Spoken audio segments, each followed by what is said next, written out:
Santo, há uma unção gostosa aqui. Eu não sei, se eu pregar vai ser meio que uma reprise, e a maior parte dos que estão aqui estiveram no retiro, mas eu acho que eu tenho uma versão light da pregação.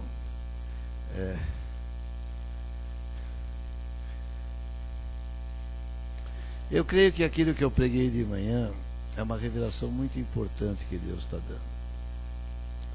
Quando eu falo isso, eu quero que você entenda que eu não tenho a pretensão de que Deus vai trazer alguma coisa nova que não seja bíblica, porque eu acho que nenhuma revelação vem fora da Bíblia.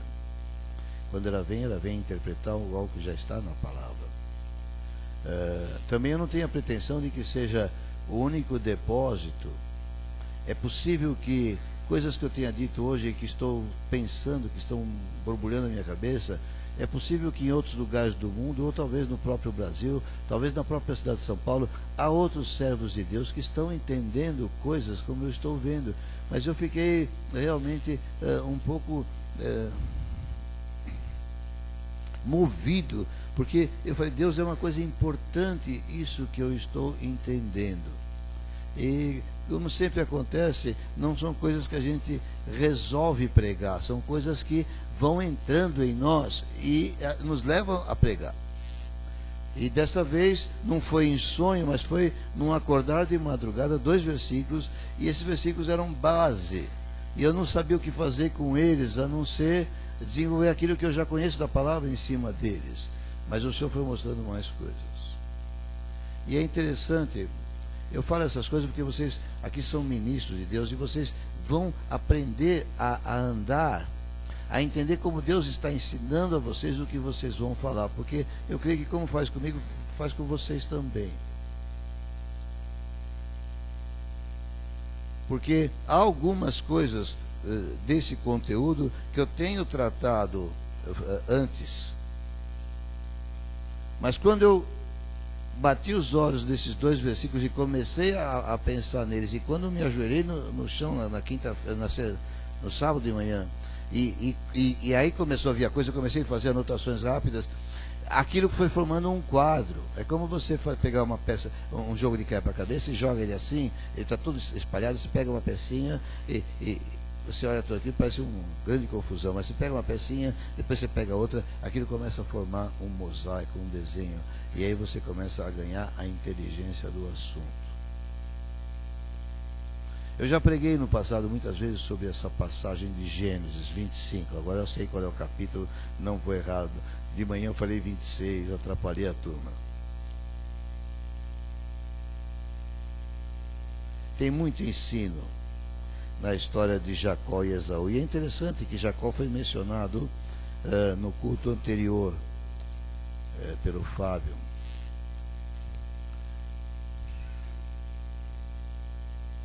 Eu posso dizer para você que até este capítulo Jacó não teria nada do que se orgulhar. Mas Deus o tinha escolhido como um dos patriarcas.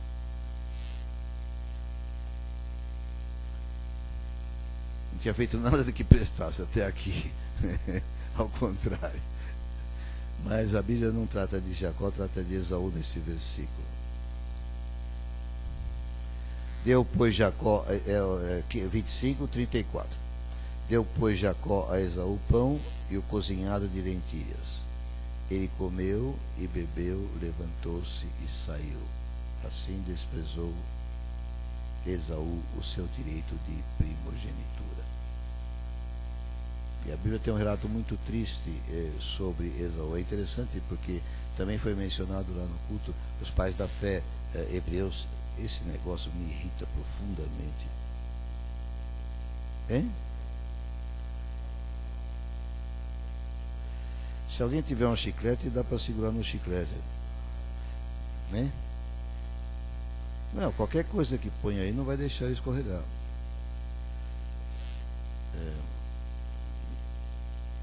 Mistério. Quando um tripé se transforma num quadripé, ele não serve mais para nada. Santo, vai cair a Bíblia, vai cair tudo. Deus me ajuda com esse negócio. Tem que fazer alguma coisa. Use o seu dom. Ele mudou de profissão, mas ele já mexeu com essas coisas. Então, Deus tem aqui alguém preparado. Hebreus 12.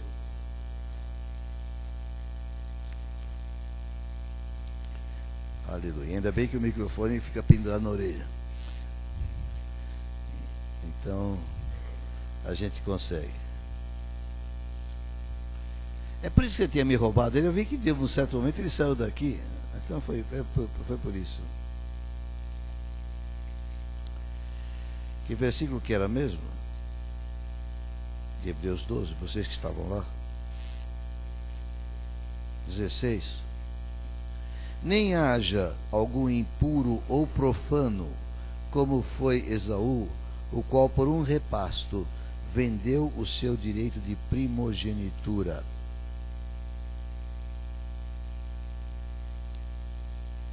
Profano. Essa palavra, eu não sei o significado exato do dicionário, mas o próprio contexto explica. Ele vendeu o direito de primogenitura.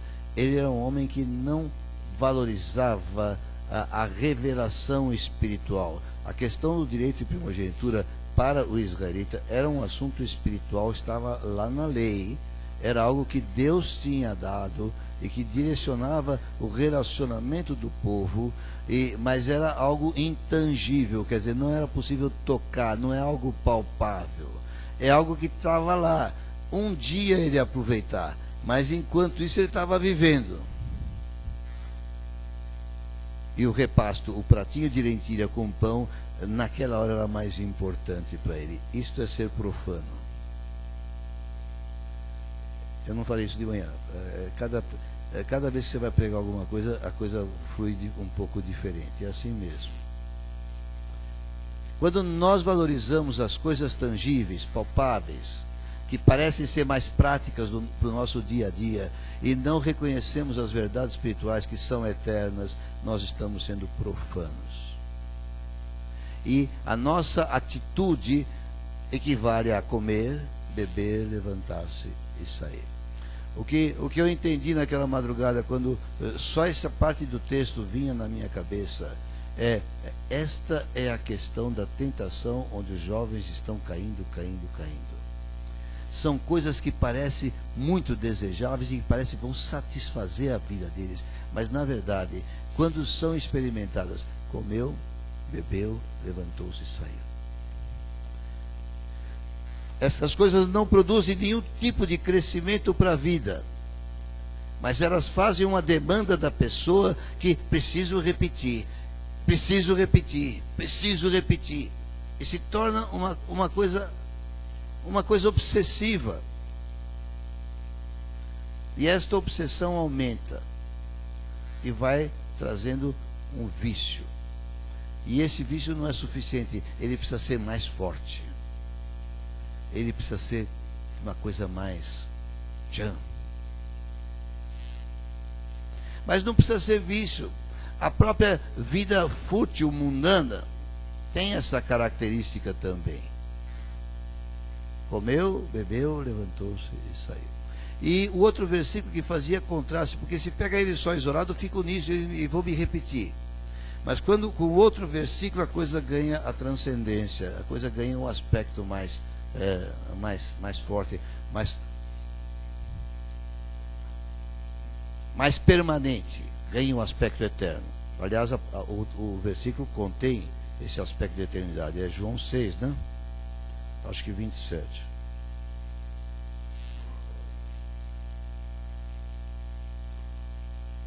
É isso mesmo? Acertei? Trabalhai não pela comida que perece, mas pela que permanece para a vida eterna. Subsiste, está nessa tradução. A qual o Filho do Homem vos dará. E é interessante, hoje quando eu li, deu um impacto muito grande dentro de mim, o final do versículo. Porque Deus, o Pai, o confirmou com o seu selo. Sabe o que é isso?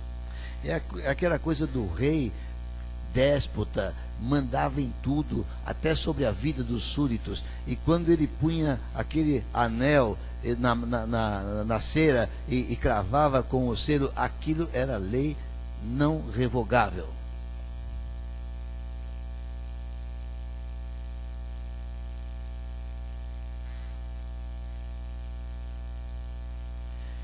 E o fato de que Jesus nos dá esta vida está confirmado com o selo de Deus. Eu não tinha ainda. Essa é outra coisa da leitura da Bíblia. Nós chamamos de revelação. O tradicional não aceita a revelação, mas eu não estou trazendo uma nova revelação. É aquilo que o Espírito Santo mostra sobre uma passagem que você já leu 30 vezes e nunca viu. Eu sempre estava preocupado com trabalhar e pela comida.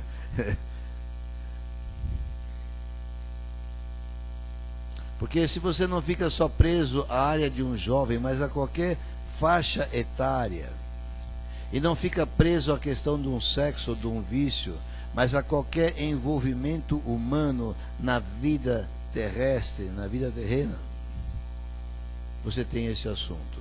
Você busca, mas na verdade, come, bebe, levanta e sai. Não tem duração, não tem permanência, não tem sentido.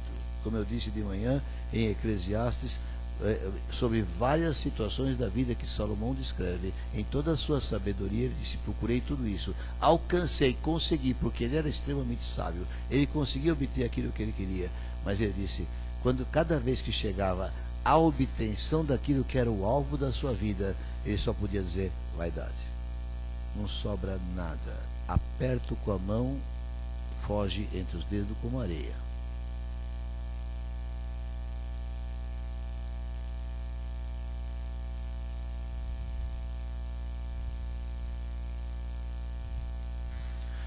No retiro se falou da passagem para a terra prometida, se falou de outras coisas. Mas naquele sábado de manhã, antes de falar sobre a passagem, a segunda passagem, a do Jordão, eu estava pensando isto. Um bando de jovens, mais de Sorocaba e Votorantim, mas glória a Deus, vários da cidade de São Paulo e adjacências que estavam lá com a gente. Esse pessoal, a Bíblia fala que eles são resgatados do império das trevas, são desenraizados, são arrancados do império de trevas, são trazidos para o reino de Deus. Mas Deus não pega a gente aqui, nos salva agora e nos catapulta lá para o céu. Deus não faz assim. E Deus tem destinado para nós muitos anos de vida pela frente, não sabemos quanto. E Deus fala para nós transformarmos a nossa mente para não ficarmos conformados com este mundo, mas Ele não nos tira do mundo. Jesus falou: não peço que os tires do mundo, mas que os guarde do maligno. O que Deus quer? Que nós passemos sofrimento com a nossa natureza humana indefinidamente. Que sadismo de Deus, sabe? Parece que está judiando da gente. Leva a gente logo para o céu, mas ninguém está com tanta pressa. Vocês que se converteram agora, não estão com muita pressa de ir. Claro, porque algo que é projeto de Deus para nós não foi alcançado. Então nós não estamos prontos para ir. Mas se Deus nos chamou, nos incluiu no projeto dele, Deus nos chamou como somos, com essa estrutura e com essas necessidades. E não estou falando agora só das necessidades físicas, hormonais, que eu falei de manhã, eu estou falando das outras também, intelectuais, emocionais, nosso desejo de viver e de experimentar as coisas que Deus coloca e que são lícitas, que são boas. Mas parece que a noção que a gente tinha, antes de vocês se converterem, vocês também tinham, a noção de religião, a noção de igreja é algo absolutamente restritivo, não, não, não, não. E eu exemplifiquei com os Amish, que entendiam que, sendo crentes, tinham que se separar do mundo de tal forma, e vendo no progresso humano o pecado, que é uma visão distorcida, não é uma visão correta, então queriam abdicar de todo o progresso humano e viver sempre do mesmo jeito, porque viver daquela forma é mais santo. Eu não vejo que santidade possa ter andar de carroça ao invés de automóvel, mas a deturpação chegou a este ponto. Por quê? Porque não sabiam como deviam se colocar nesse mundo. Deus me salvou, Deus me arrancou de um império das trevas, me transportou para o reino do seu amor, mas esse reino está aqui ainda, depois vai estar lá. E o Senhor fala: querido, não vá atrás do prato de lentilhas. Comeu, bebeu, levantou-se e foi embora. Começa a trabalhar por coisas eternas, por coisas que têm durabilidade, por coisas que são reais e permanentes. Eu não falei isso de manhã. Estou falando que a pregação é mais light, é diferente. Está bem diferente, não está? Mas também está mais esclarecedor. Algumas coisas que não foram esclarecidas estão. Se você considerar a vida eterna da qual você foi chamado para ser participante quando você se entrega a Jesus, imagina graficamente, vocês que passam por escola atualmente, aqueles gráficos de tempo. Esse assunto, comeu, bebeu, levantou-se e saiu, num gráfico de tempo, não passa de um ponto, sem dimensão. Quando você compara esta vida que temos aqui, que é tremenda, eu gosto dela, com uma eternidade, é um grão de areia, é pó, é nada.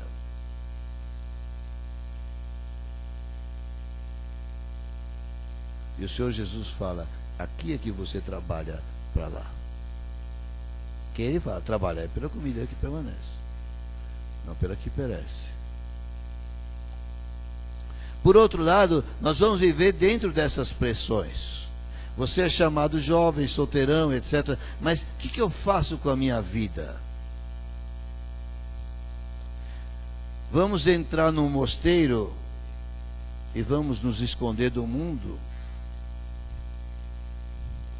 Eu entendo que uma vida que busca Deus e que quer servir a Deus, ser escondida num mosteiro, como numa caverna, como um ermitão, até morrer, é simplesmente pegar o talento que Deus dá e enterrar na terra. Enterrar na terra, claro. Enterrar.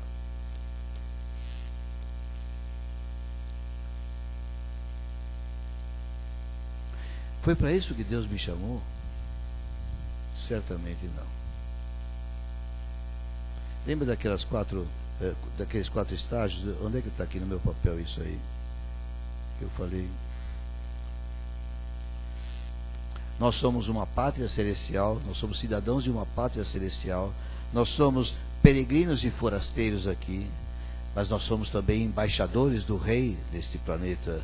Nós também somos chamados para ser luzeiros no mundo.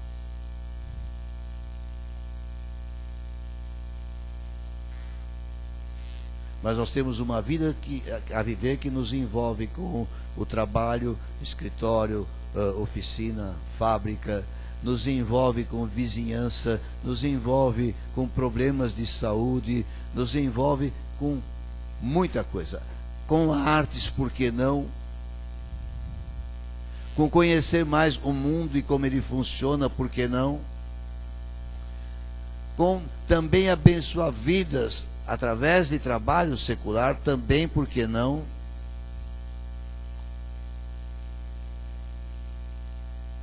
Mas tem uma coisa que se chama terra prometida, lembra da passagem lá? E nós somos chamados não só a fazer a travessia do mar, a passar pelo deserto e ali sermos preparados por Deus para entrar naquilo que é chamado terra prometida. E Canaã não é o céu, Canaã é aqui, porque em Canaã se fala de guerras, e a profecia sobre a terra prometida só falava de guerras, de conquista, e a profecia sobre a terra prometida falava de trabalho muito intenso, suor de rosto. é aqui. Lá é diferente. Lá é outra dimensão. E nós somos chamados por Deus como embaixadores, como peregrinos e forasteiros, como embaixadores, a nos estabelecer aqui. Jesus falou: não peço que os tires do mundo. O que nós vamos fazer aqui durante o resto da nossa vida? Nós vamos trabalhar pela comida que permanece. E Deus formou algo desde lá atrás. Na verdade, com nossos primeiros pais. Deus formou algo que se chama família. Estava lá um homem sozinho, não é bom que esteja só, vou fazer uma ajudadora que lhe seja idônea, que lhe sirva, que lhe complete. E nesse processo, uma família se forma. Infelizmente, a primeira família que se formou não deu certo. Não porque Deus tenha errado, mas que o homem que formou essa família já não era o homem criado por Deus originalmente, já era um homem caído. De modo que nós temos que entender, como crentes, levamos a palavra aos jovens, queremos que eles se convertem. E agora você o que, querido? Comece a se preparar para o projeto de Deus. E se você vai viver muito tempo aqui nessa terra, você vai viver como família.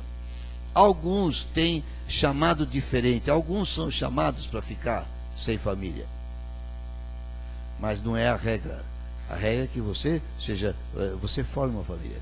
E eu então usei isto para lhe dizer para os jovens de Sorocaba, porque lá esse problema tem grande intensidade, porque vocês perceberam, a igreja é cheia de jovens. E todos muito inexperientes. E todos sem estrutura familiar. Ou a grande maioria sem estrutura familiar. Ou com uma péssima estrutura familiar. Aliás, hoje, mesmo pessoas de classe melhor têm uma falta de estrutura familiar. Não é só gente pobre que tem falta de estrutura familiar. Os ricos estão também sem nenhuma estrutura familiar. É fato ou não é? De modo que o jovem vem e se converte, ele não sabe o que vai fazer da vida. E ele é pressionado pelo seu jeito de ser e também por tudo que está à sua volta, amigos, escola, pressionado para fazer como os outros, Quem estava falando aqui, não precisa dizer o nome, mas hoje eu vi essa conversa, querendo saber com quem que está namorando seu filho, com quem que está. Parece que o filho não namorar, parece que é uma deformação. Mas ele vai namorar para quê? Para fazer besteira. Ele não tem como alvo uma família e um casamento. Se você não tem como alvo uma família e um casamento, se você vai namorar, você vai fazer o quê? O que não presta. Mas não presta, não é. Aquilo que Deus formou é bom. Mas usado assim é uma deformação. É uma deturpação. É comer, beber, levantar e sair. E como aquela igreja, e vocês também, mas como aquela igreja precisa de uma direção. O que vocês vão fazer, jovem? Eles sabem o que devem fazer para Deus, eles vão aos ônibus para pregar, eles estão pregando em praças, estão pregando nas ruas, eles estão fazendo uma revolução naquele lugar. É uma coisa tremenda. E é água da rocha. Mas eles individualmente não sabem o que vão fazer da vida deles. E eu entendi que Deus dizia: vocês foram plantados, e o seu alvo para viver o restante da sua vida aqui como terra prometida é estabelecer uma família que seja uma família de Deus. E se você não tem ideia do que seja uma família de Deus, você precisa se preparar para aprender o que seja. Depois o Senhor me encaminhou a transportar o assunto para São Paulo, onde temos muitas famílias, mas poucas são formadas corretamente, por culpa da sociedade, por culpa da vida anterior deles, mas também por culpa da igreja que não direciona corretamente esse assunto. Aí foi que eu falei um pouco do provedor. Se você é chamado para trabalhar pela comida que permanece para a vida eterna, então você tem que entender como é que é uma família de Deus, e o Pai é o provedor. Quando eu perguntei sobre o que era ser um provedor, a resposta foi: é o sustento da casa. Não está errado. Mas não é o projeto de Deus.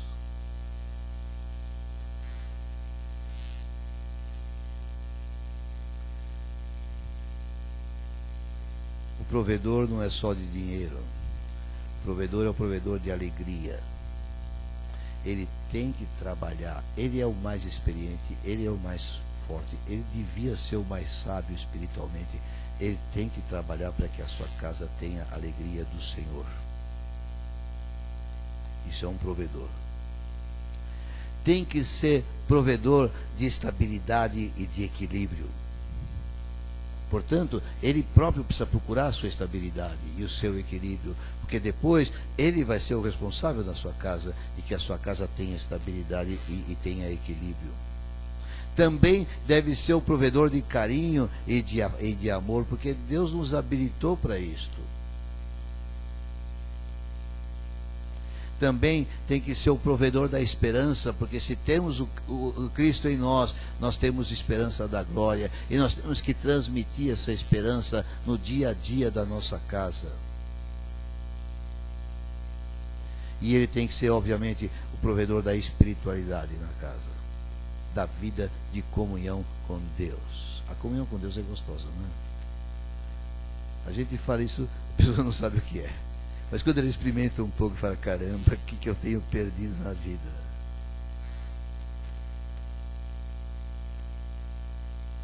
Aleluia. Aí eu falei sobre a mãe, que a mãe também é provedora. E na sociedade moderna das finanças, mas não é tão moderna. Se você pegar a Bíblia em Provérbios 31, você vai ver que aquela mulher fazia muita provisão material para sua casa também. A mulher virtuosa, quem a achará? É o texto de Provérbios 31. É claro que ela vai ser provedora de finanças também, se isso não prejudicar as outras coisas. Silvia foi me ajudar dando aula. Na verdade ela estava se realizando, mas ela chegou para mim e falou, vou parar. Falei, por que vai parar? Não vale a pena. Tenho aqui três tesouros que Deus me deu, e eu preciso prover para eles.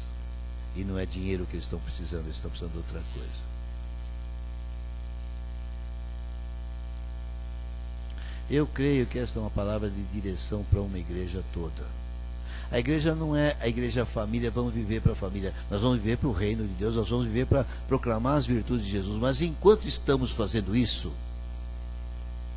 aqui, nós temos que ser uma família de Deus.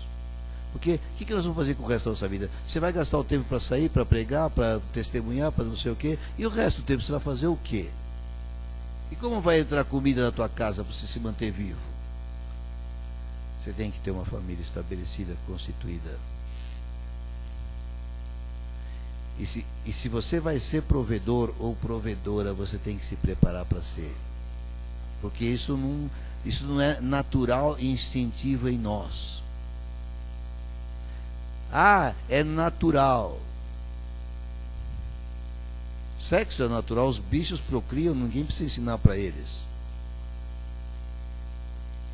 Mas carinho e amor não é natural. É dom divino. Tem que ser cultivado. Tem que ser trabalhado. Por você, com Deus. Alô, amados? É uma palavra de direção para a igreja. Tem mais coisas. Acho que eu vou encerrar por aqui. Tem coisas lindas, coisas importantes. Mas é difícil falar de tudo.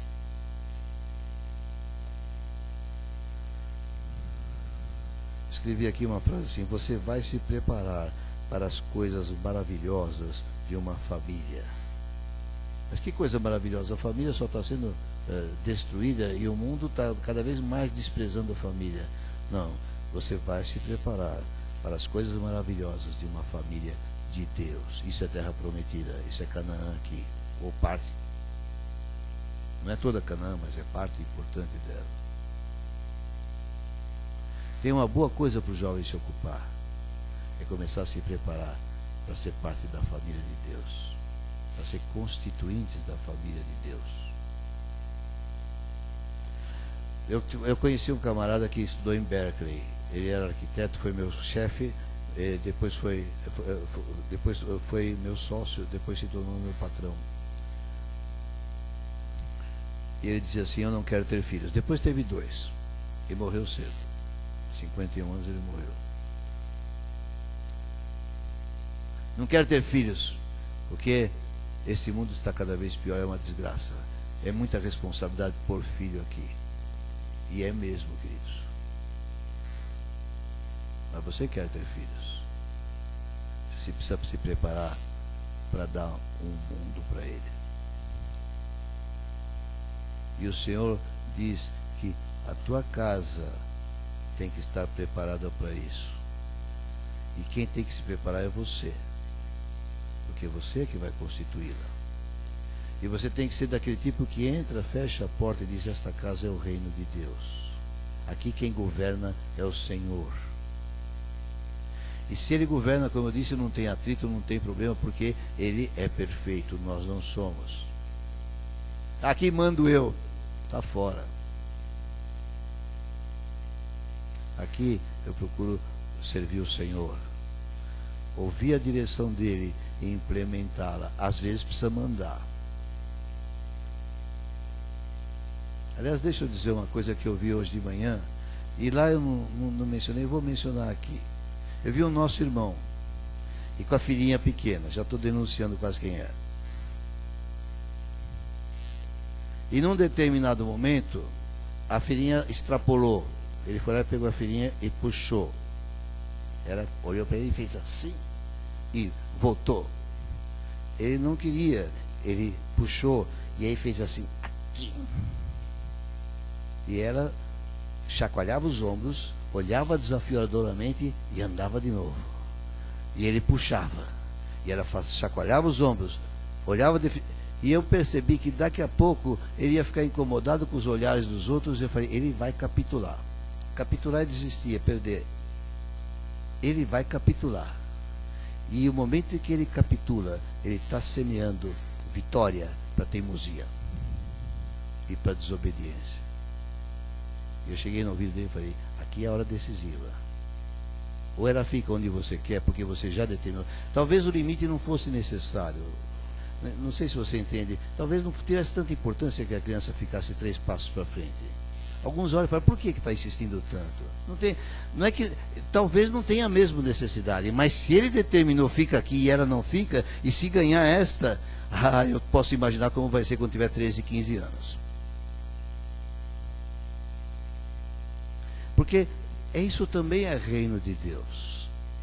O que Deus espera de nós? Deus não quer obediência. Com quem você vai aprender a obedecer, você sendo filho? Se não for com o pai, vai ser na marra com o patrão.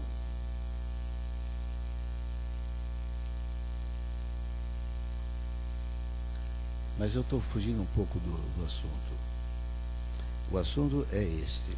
Há algo que você tem que resolver e fazer na sua casa, que foi o que Josué fez. Vocês não sei essa bagunça que está em Israel aqui. Nós entramos na terra, já conquistamos, fiz meu trabalho, mas agora vocês têm que decidir. Tem uma lei do Senhor. Vocês devem segui-la. Mas uma coisa é certa: vocês sigam ou não sigam, eu e a minha casa vamos servir o Senhor. Ele podia dizer isso porque ele era do povo de Israel, o povo de Deus. Nós não podemos dizer isso aos nossos vizinhos ao lado. Eles não são, eles não entendem, eles não conhecem. E eu tenho que viver no meio deles, mas eu não sou dessa terra, eu sou embaixador e peregrino.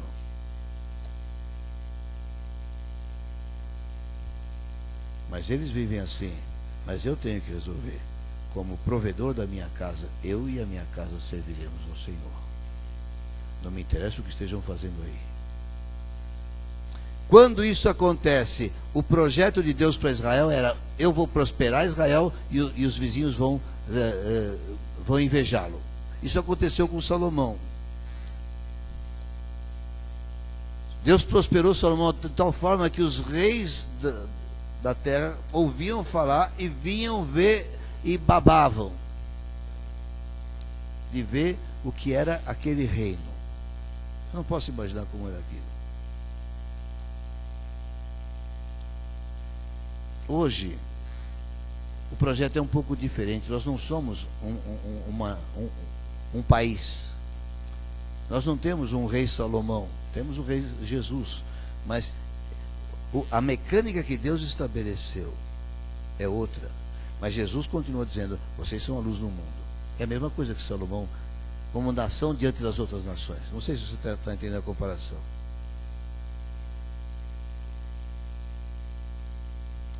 E nós, igreja, além de tudo que fazemos, como Bíblia, como pregação e tudo mais, nós temos a responsabilidade de ser testemunha do que é uma vida debaixo do governo do Senhor Jesus.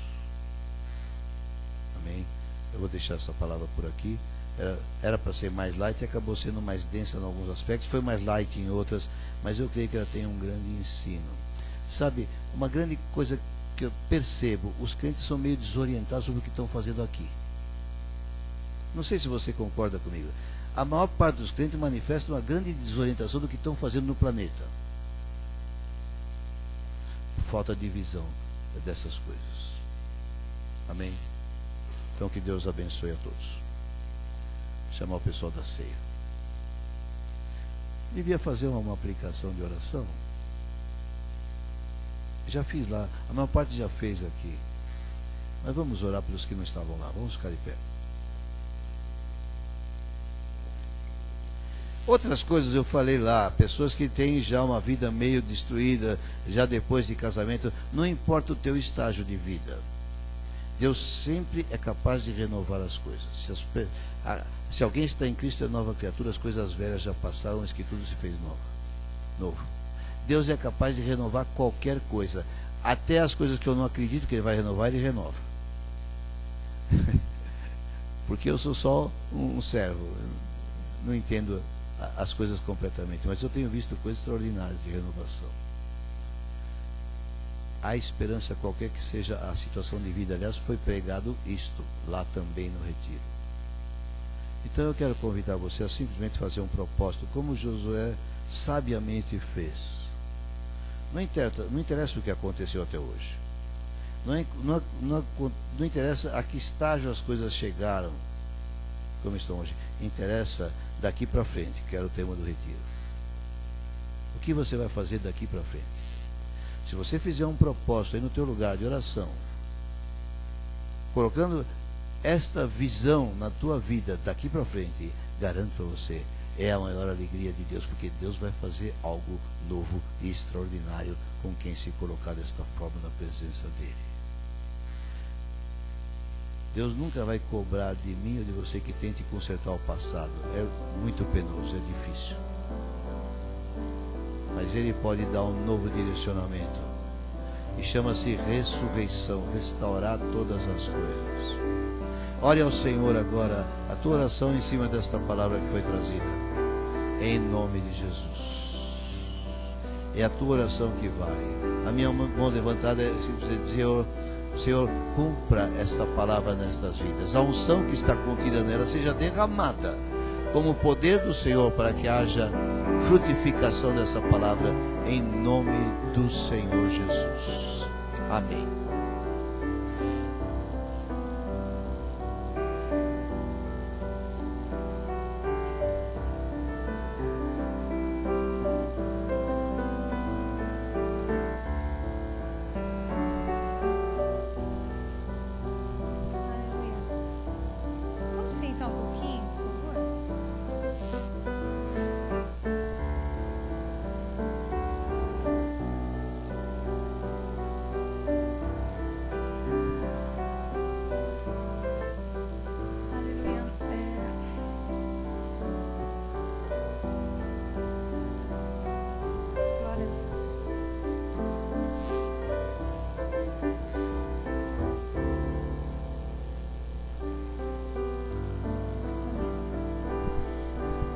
Eu queria contar uma coisa para vocês que estão chegando agora, né? Quem está chegando agora na igreja, um dia vão chegar para você e falar assim: olha, hoje é seu dia, você vai dirigir a ceia, tá?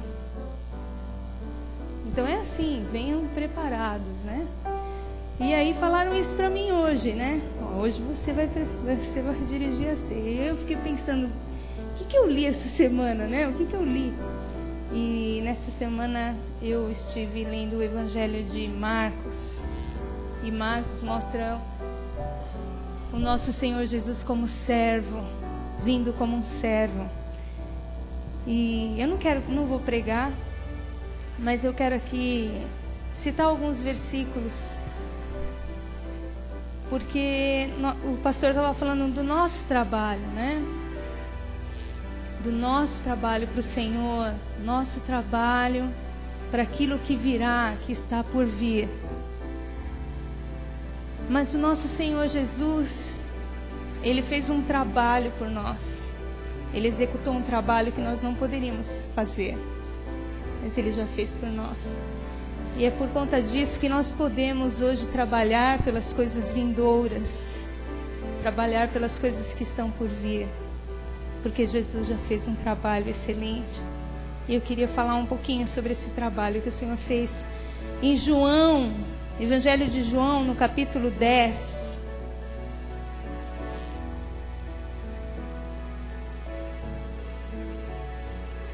No versículo 17 diz assim: por isso o Pai me ama, porque eu dou a minha vida para a reassumir.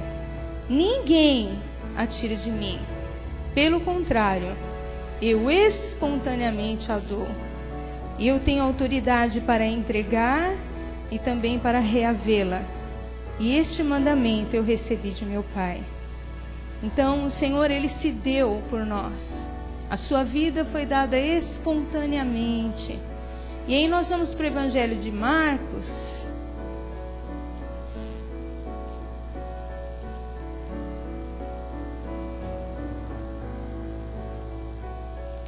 No capítulo 15,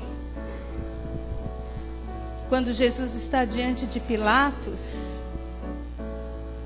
sendo julgado. Então, no versículo 2, Pilatos diz para ele: és tu o rei dos judeus? Respondeu Jesus: tu o dizes. Então, os principais sacerdotes o acusavam de muitas coisas, e tornou Pilatos a interrogá-lo: nada respondes? Vê quantas acusações te fazem. Jesus, porém, não respondeu palavra, ao ponto de Pilatos muito se admirar. Jesus, ele poderia ter se defendido, ele poderia ter falado que estavam levantando calúnias, injúrias contra ele, mas ele preferiu se calar, porque já era intento do coração dele se oferecer, porque ele deu sua vida espontaneamente. Por isso ele não se defendeu. Ele já sabia que ele tinha que oferecer a sua vida, porque ele disse que ele recebeu isso do Pai, essa ordem do Pai. Ele sabia. Depois, eu queria citar um outro versículo que diz, no versículo 22, levaram a Jesus para o Gólgota, que quer dizer o lugar da caveira, e deram-lhe a beber vinho com mirra. Ele, porém, não tomou. Essa mistura de vinho com mirra era uma mistura que eles davam para as pessoas que iam ser crucificadas, para que elas não sentissem as dores, para que elas ficassem com o corpo amortecido. Era como se fosse um anestésico. E Jesus recusou, porque era necessário que ele padecesse, era necessário que ele sofresse, era necessário que ele fosse realmente sacrificado no nosso lugar. Então, mais uma vez, ele demonstra que ele se deu. Ele resolveu passar pelas dores no nosso lugar. Depois Jesus está na cruz. E aí dizem para ele: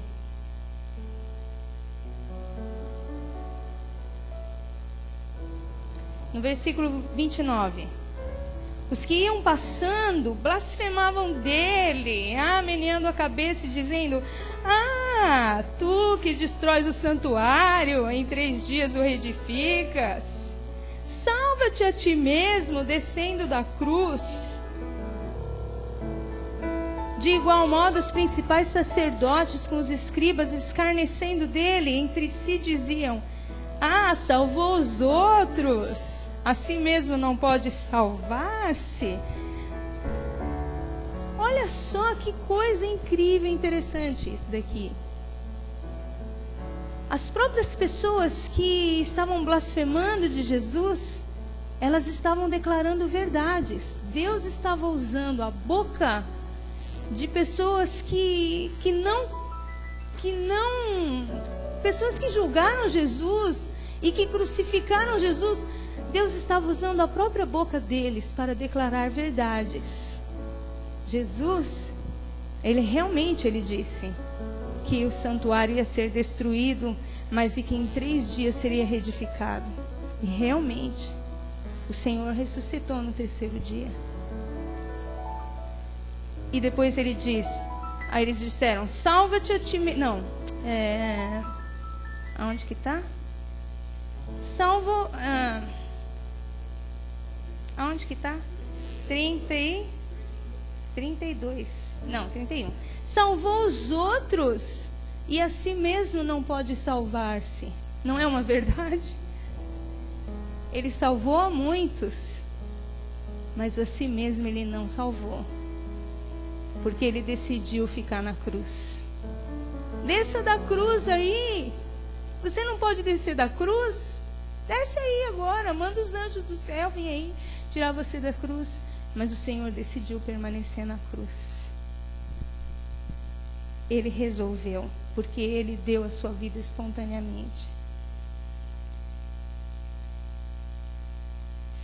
E por último, o último versículo que eu queria ler está aqui no versículo 37.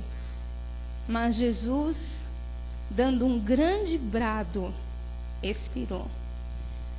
Jesus deu um grande brado.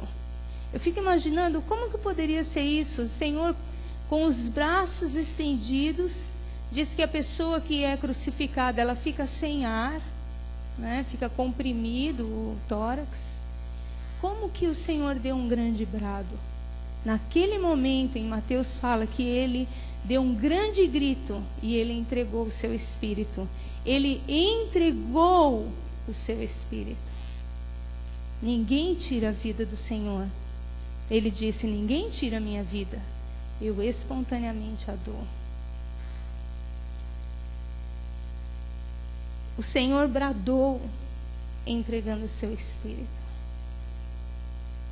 E ele suportou aquele trabalho, o árduo trabalho das suas mãos.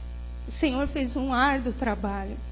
Ele carregou sobre si todos os pecados. E por onde que ele foi pendurado? Pelas mãos. O Senhor fez um árduo trabalho com as suas mãos,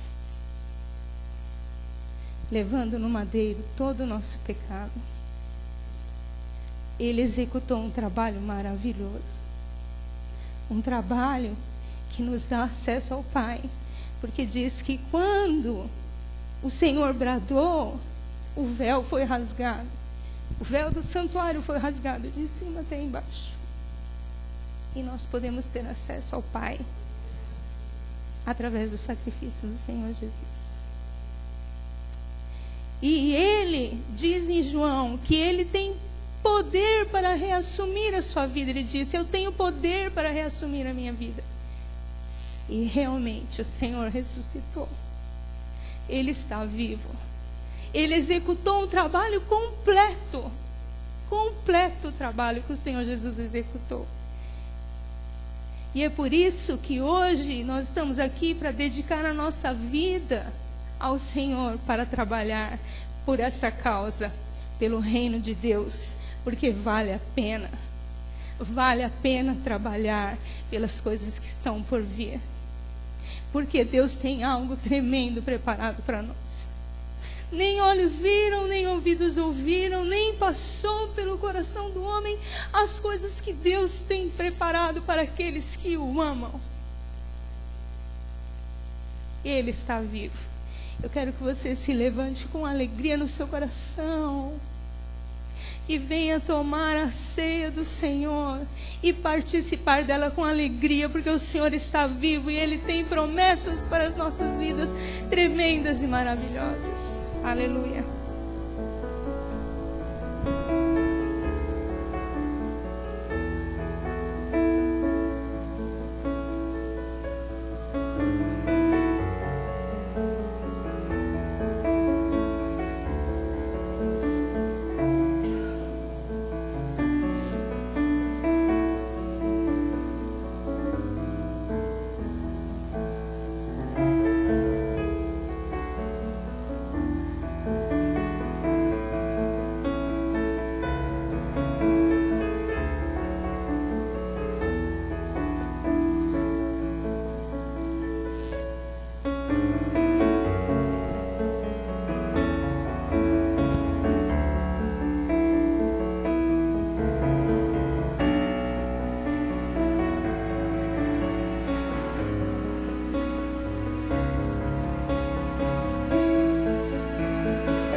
Glória a Deus.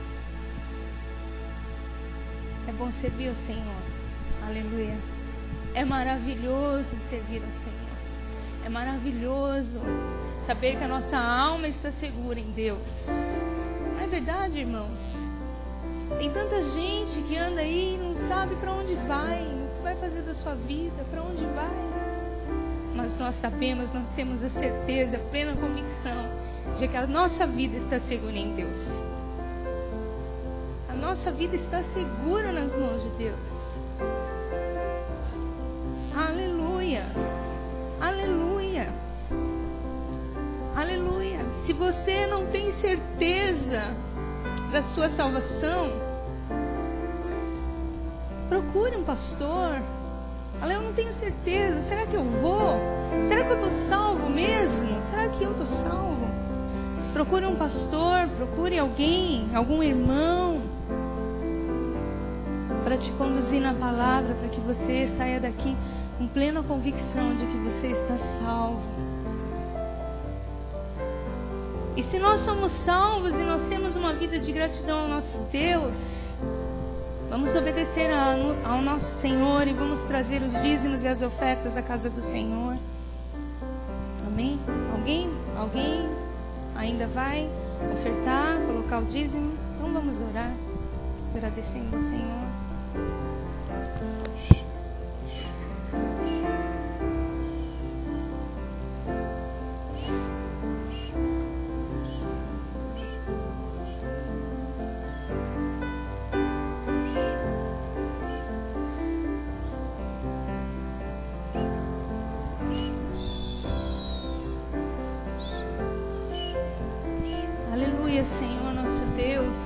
querido Pai amado, Senhor, eterno e maravilhoso, nós queremos te render glória, Senhor, honra e louvor. Senhor, nós queremos ofertar as nossas vidas diante da Tua presença, para o trabalho, Senhor, na Tua casa, para o trabalho do Evangelho. Pai, em nome do Senhor Jesus, calça os nossos pés com o Evangelho da paz. Senhor, capacita-nos, Senhor, levanta um povo habilitado, Senhor, para esta obra, para o Teu trabalho. Senhor, porque grande, Senhor, é a seara. Senhor, levanta trabalhadores para essa seara, trabalhadores, Senhor, Senhor, cheios do Teu Espírito Santo, comprometidos com a Tua palavra, com a verdade, Senhor. Em nome do Senhor Jesus, nós queremos ofertar as nossas vidas e nós queremos também trazer os nossos dízimos, as nossas ofertas diante do Teu altar. Receba, Senhor, receba, Senhor. Senhor, aquilo que nós temos, Senhor, nós colocamos diante da Tua presença, Senhor. Em nome do Senhor Jesus, abençoa esta casa, abençoa as famílias, Senhor, cada casa, Senhor, em nome do Senhor Jesus. Aleluia. Senhor, derrama, Senhor, da Tua provisão, Senhor, da provisão sentimental, da provisão emocional, Senhor, da provisão financeira, Senhor, em nome do Senhor Jesus, nós Te damos graças por tudo que o Senhor tem nos dado, Senhor, nós Te rendemos louvores no nome do Senhor Jesus. Amém. Jesus. Glória a Deus.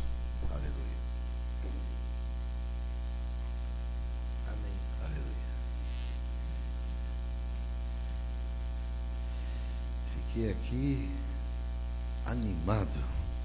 Falei, vai sair aquilo que o Espírito Santo está me falando. E saiu boa parte. Feche seus olhos. Se tem alguém aqui que tem tido contato com a palavra de Deus, ainda que seja só esta noite, com aquilo que foi pregado, e entendeu no seu coração que precisa da salvação que só Jesus pode dar, que na verdade Ele conquistou a preço da sua vida, do seu sangue derramado, e quer hoje entregar a vida para Jesus, eu quero que você se manifeste de alguma forma. Você pode levantar a mão e eu vou saber e vou procurar te ajudar. A pastora Anice disse que você podia procurar um pastor. Na verdade, você pode fazer isso simplesmente dizendo: Senhor Jesus, eu preciso do Senhor, eu creio em Ti como Salvador e quero que seja o Senhor da minha vida. Tem alguém aqui pronto para fazer isso? Se tem, levante a sua mão e venha aqui, em nome de Jesus. Se tem, manifeste-se. Bom, vamos fechar os olhos. Tem outra coisa que eu tenho no coração para fazer. Se você já tem se convertido ao Senhor, talvez seja até batizado,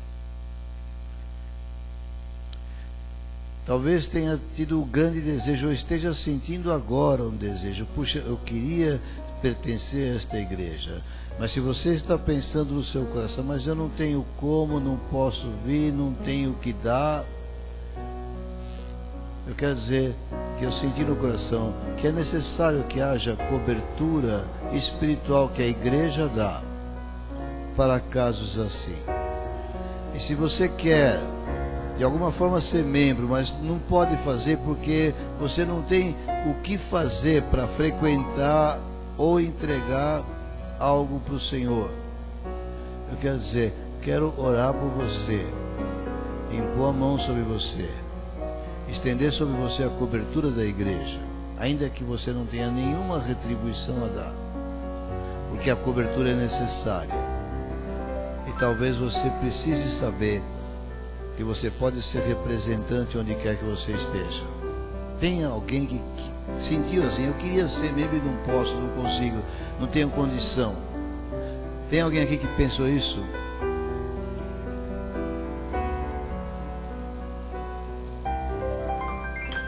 Talvez tenha, mas não se manifestou. Então vamos ficar assim. Amém. Então é isso, amados. Tem alguém tem alguma outra coisa? Ou a palavra do Senhor? Ninguém? Então vamos ficar de pé e vamos encerrar. Essa semana corre com todas as atividades normais. Amém? Quer dizer alguma coisa? Fabião quer dizer? Não diga, Fábio. Então, sábado tem o culto do cachorro quente aqui, que nós estamos preparando com muito carinho, ok? E então você traga aí o seu amigo, a sua amiga para vir ouvir o evangelho e comer um cachorro quente da hora, ok? A Aline vai precisar de muita gente ajudando aqui à tarde. Aline, que horas você quer? 5 horas, suficiente? Ok, então quem puder da moçada aí, tem as 5 horas para ajudar. Tem que montar a mesa, tem que dar uma arrumada aqui, uma limpada e tudo mais, ok? Então 17 horas aqui. No outro sábado, bom, acho que para montar a mesa todo mundo que pode ir mais cedo ajuda, né? Depois do programa é outra coisa, né? E no outro sábado, que é dia não sei quando, nós vamos ter obrigado, 27, renovação vai ser em Votorantim. Então se você, já tem gente perguntando como é que faz para ir, ok? Se precisar de carona, avisa, dá um jeito aí, o Elcio leva todo mundo no carro dele se precisar. E vai ser uma bênção lá em Votorantim, estar com eles e louvar o Senhor junto lá.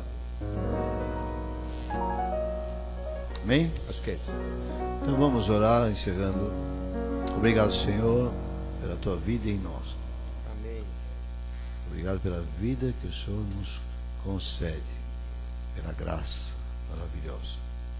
Que a graça maravilhosa do Senhor permaneça sobre nós em todo o tempo. Queremos ser cheios do amor do Pai e transbordar dele. Queremos também ser cheios do Espírito Santo para caminhar na comunhão e no poder, no ensino, na graça do Senhor. Em nome de Jesus. Amém.